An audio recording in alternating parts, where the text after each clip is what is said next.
So, what is practice? This is, a great question. We're here.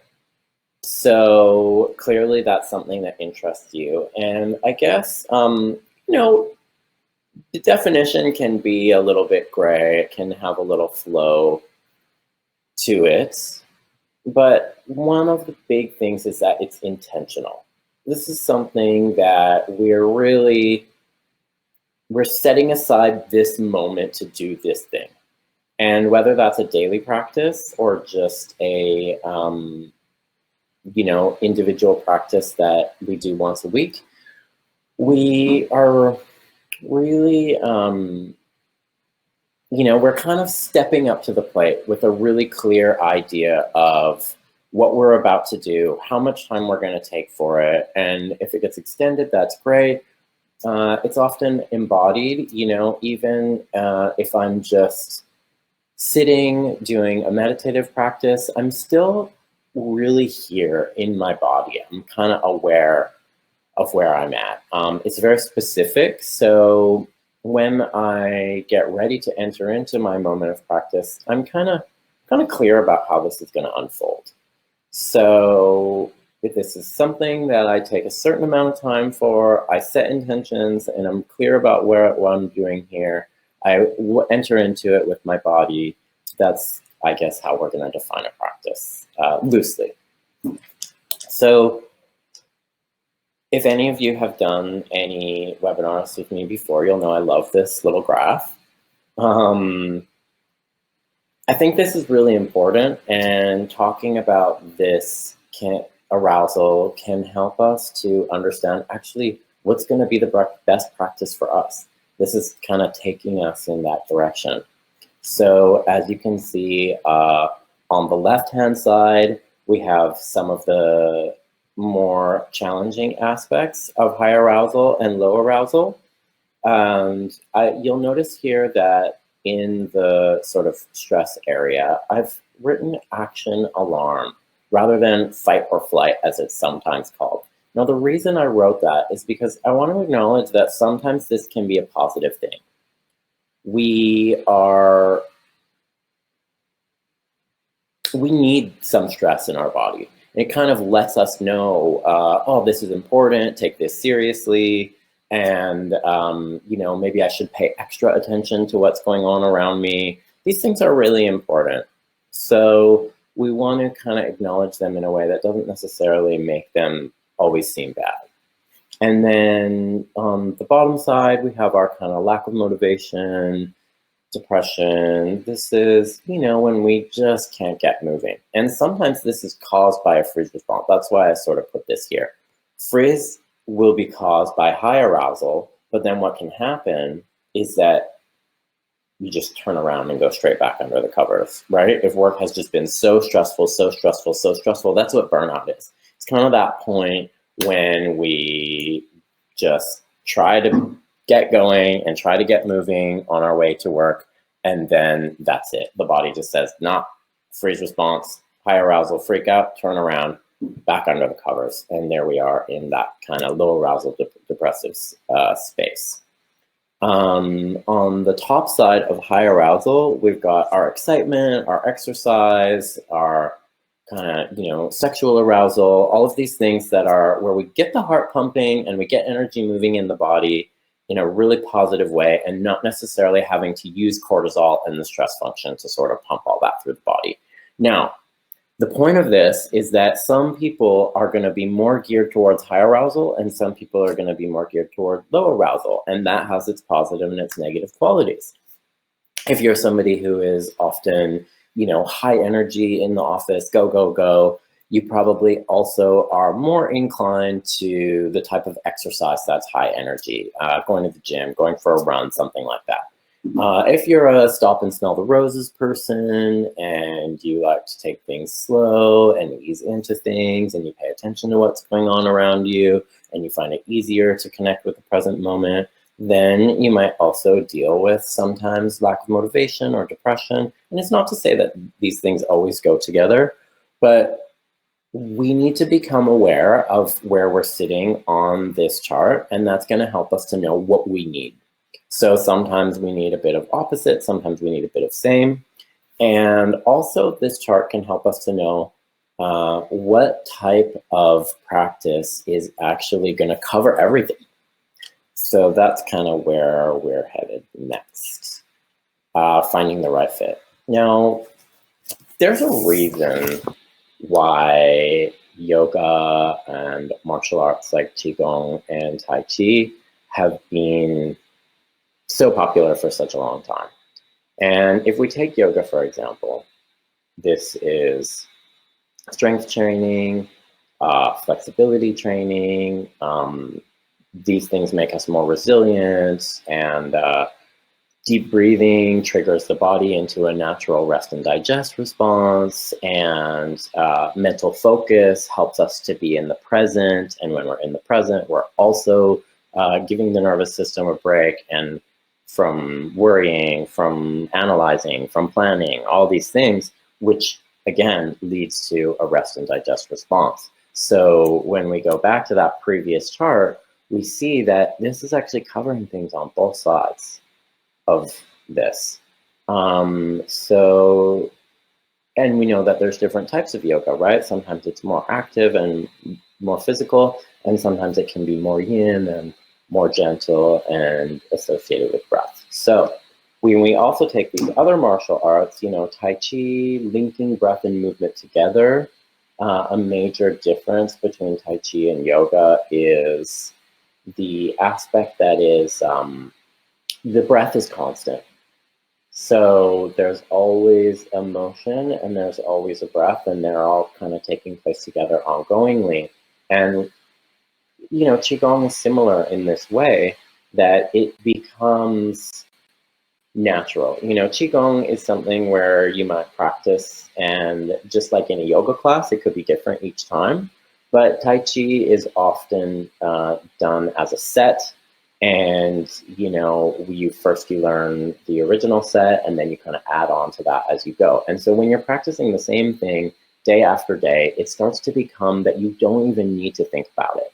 It just happens on its own. And that's why these practices become easier and easier the more we practice them. Qigong is considered to be one of the cornerstones of Chinese medicine, along with the herbal practice, the herbal medicine, and the acupuncture. So,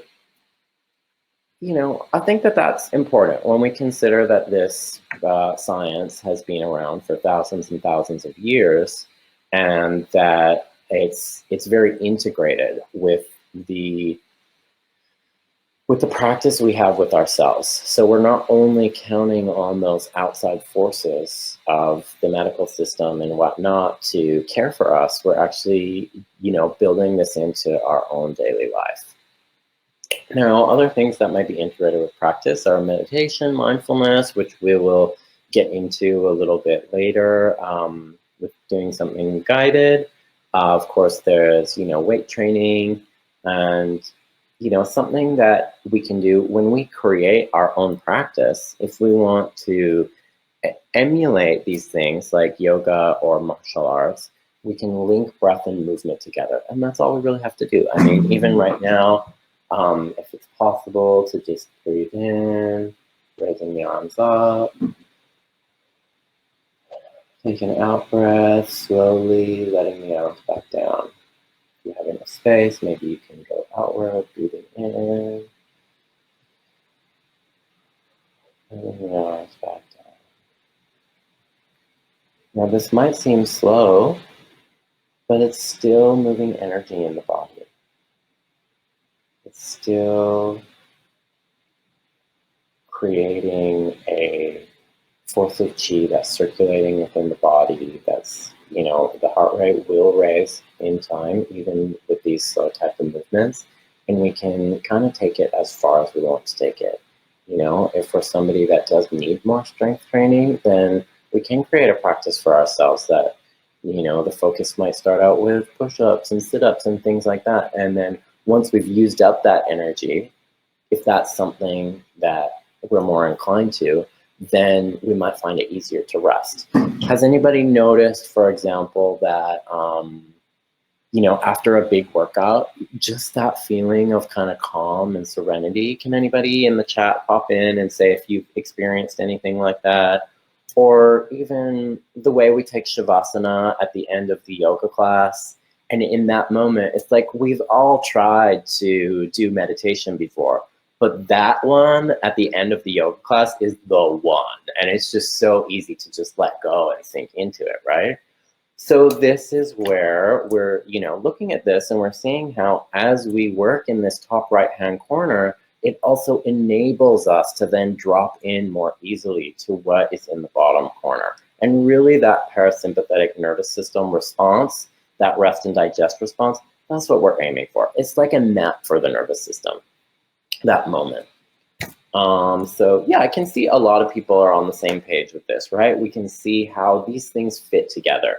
The energized workout and the calming, stop and smell the roses, connect with the present moment, rest and digest function, they're really linked and really synced. So that's why we're kind of doing this. We're getting an idea of how our own daily practice, which, might be for 10 minutes, how we can sort of link these things together. So the top line here says allow for distractions. Now, that might seem counterintuitive. I don't know if anybody out there is thinking, well, but what I mean by this is it's not necessarily possible for those of us who aren't just, a yogi spending all our time in a cave to have the experience of a completely clear mind with nothing on it and no thoughts happening at all. I think we're kind of sold this idea a little bit when it comes to mindfulness and when it comes to practice. Just clear your mind. And I think that what can happen because of that is we create inner turmoil by fighting against the thoughts that are coming. Has anybody else ever had that experience where you're sitting there and trying to kind of clear your mind and it just turns into like, oh, shut up. Oh, why can't you, or why can't I do this? Oh, I'm just no good at that. You know what I mean? I'm sure a few people have had that experience. So in this way, we're trying to engage with the idea of just allowing the thoughts and feelings to come and go. Just allow them to be, they're just like clouds in the sky or a leaf floating down a river. They're coming and they're going. And exactly, why am I going through my shopping list right now? It's okay, just let the shopping list be there. It's all in there.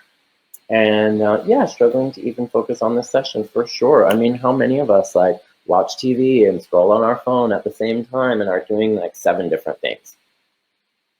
This is the reality we're living. We're in an ADD world. So this process of engaging in practice is how we're going to slowly build that mental strength to help us so that we have our mind rather than our mind having us. Do we get that? You have it rather than it has you. So by allowing for distractions and allowing them to be there, we're not engaging with them. We're just understanding that that's a part of it and bringing our attention back to the practice. Constantly reminding ourselves. And this applies in our daily life too.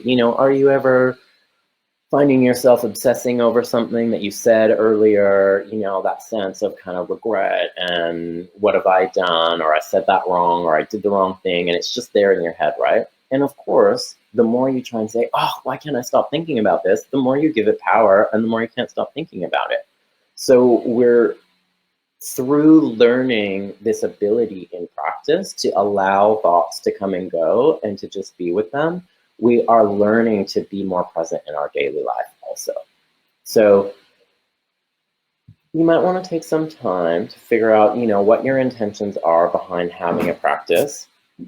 And, some of those things might be strengthening, they might be building up better concentration, having better, control over what's taking place in your mind. You want to schedule a time, this is really important. Right?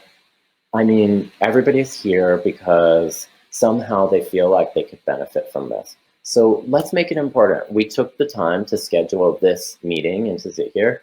We can schedule this into our lives, just like that meeting that we have to go to, just like something else. And it doesn't have to be a big thing. You don't need to rearrange your schedule. We can do 5 minutes, you know? Set realistic goals. If you've never engaged with having a practice before, start by saying 5 minutes once a week. And if you do it, then add a second one onto the week, you know? But if you know that for this first month of trying out having a practice, that your goal is 5 minutes once a week, and you know that's an easy goal for you to make, then you'll feel really good knowing that you checked that list off. If you leave this session saying, oh my God, I'm gonna meditate every day, yes, and you've never done it before, there's a good chance you're not gonna be able to keep up with that goal. So, you know, let's smash our goals. Is everybody kind of following, feeling into it? Are there any questions at this point before we kind of try a bit of an exercise together?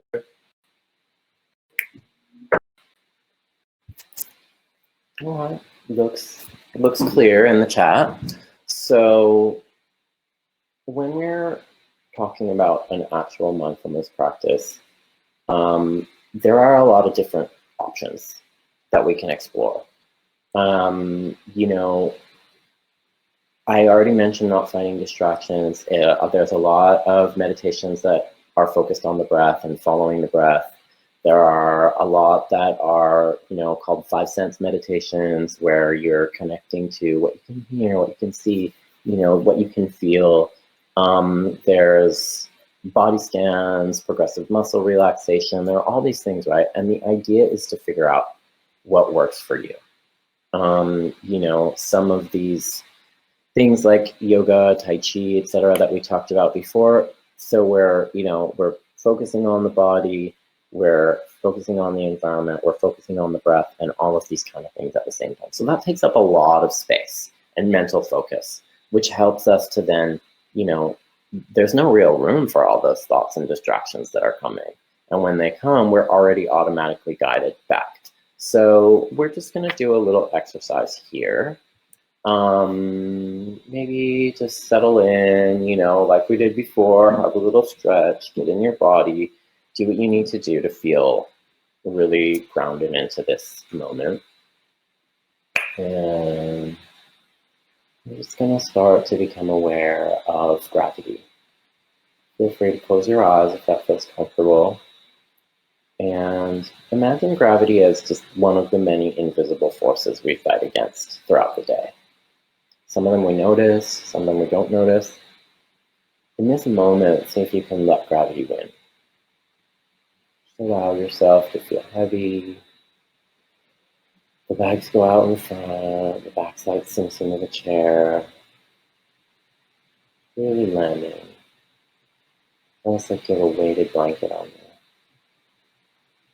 Shoulders are heavy. Starting to notice the breath. What does it feel like entering the nostrils? Really focusing on that part of your body. The air is coming in and out. You can feel it tickling. How does the air interact with the body? Focusing on the shoulders, rising and falling. Focusing on the chest, expanding and contracting. Allowing the attention to drop all the way down into the abdomen. Focusing and expanding and contracting. And we're focusing on the digestive system. How often do we actually notice our organs? Really focusing in and paying attention to the kidneys, where we produce the stress hormone, the adrenals are attached. How do we let our body know that we're safe? That it doesn't need to pump us full of cortisol to get through our day.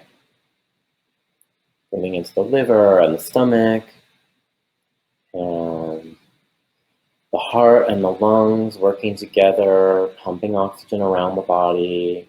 Just taking a moment to pay attention to the miracle of life taking place in your body. Blood pumping all the way down into the fingertips, and we start to become aware of the hands. Maybe you can rub them together, creating a little more sensation. Notice how this just draws in your attention, and as they rest back down onto your lap, see if you can just hold on to that sensation. Keep the attention pooling in the hands. Almost imagine that there's electricity of your attention in your hands, and they're glowing like light bulbs. You can really picture them. And allowing that electricity to flow up the wrists, forearms, elbows, shoulders. Shoulders fall down and back. Up the spine, into the scalp. Almost imagine your hair is relaxing. Your forehead, behind the eyes. All these spots just naturally settle as we pay them attention. We don't need to force anything. Around the ears, the temples, cheeks, the jaw, tongue. Landing in the body, we feel present and connected in this moment. Can start to notice our surroundings, paying attention to what we can hear, but really paying attention, really truly listening. How often do we do that? A bird, a car, the hum of a refrigerator. Really focusing on each sound individually and then allowing them to melt together into an abstract soundscape. Opening the eyes and taking in your space, but really taking it in like we're landing here for the first time. How would you describe the objects around you to someone who'd never seen them before? Not what is it, but what are the qualities of it? The texture, the color, shape. What would it feel like to touch? Sometimes between sessions, I'll just focus on 4 objects on my desk, describe them to myself, connect with the present. And then here I am feeling more grounded and ready to step forward into the rest of the day. So that was around 5 minutes, maybe 6 minutes. I hope that that kind of helps us to understand, if that felt helpful or calming in any way. Maybe people want to chime in about that, but just recognizing that this doesn't need to be a huge thing. I mean, it's great. If you've got an hour in the morning to do your practice and do a workout and do all this stuff, then that's amazing. But sometimes we don't have that and we don't have access to that. So we can have the opportunity to do this in the morning. We can also, at the end of the day after work, sometimes it's hard to switch off. We keep thinking about all these things. It is possible just to take 5 minutes, jump on an app like Insight Timer or do one of the practices that are in the Uprise app. 5 minutes really helps, as we seem to have noticed.